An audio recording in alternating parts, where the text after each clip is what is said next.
what kind of leverage does the United States have? And Secretary, I want to refer back to what President Trump sent out back in February at the beginning of his second term, and that is the America First investment policy, which I have in my hand right now. And the America First investment policy reads this: economic security is national security. The PRC, the Chinese government, does not allow the United States companies to take over their critical infrastructure, and the U.S. should not allow the PRC to take over U.S. critical infrastructure. They also go on to say, through China's military-civil fusion strategy, the PRC increases the size of its military-industrial complex by compelling civilian Chinese companies and research institutions to support its military and intelligence activity. Some of those companies that do that trade on our exchanges. You have a huge lever to pull right here to take off those Chinese companies from our exchanges and not give them the ability to sell their shares to perhaps, in some cases, unwitting investors. Will you pull that economic lever?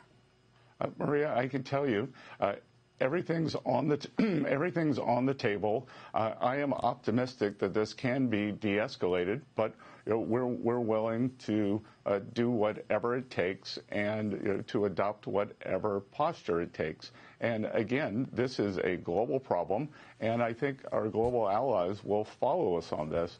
We back in the summer, early summer, we were forced to put 12 countermeasures on China that were highly affected from natural resources that are used in the making of plastics to jet engines and parts. I believe that they substantially had to ground a large part of their civilian fleet.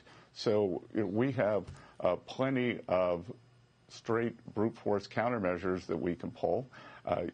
We have 300, 400,000 Chinese students studying here, as opposed to 800,000 American students, as opposed to 800 American students who study in China. So, that's substantially imbalanced. Again, so lines of communication have been opened. I expect that during IMF World Bank Week, we will have meetings. I hope to meet with my Chinese counterpart, the vice premier, in Asia before the two leaders meet. But the U.S. will not be deterred here. And as I said, this is China versus the world.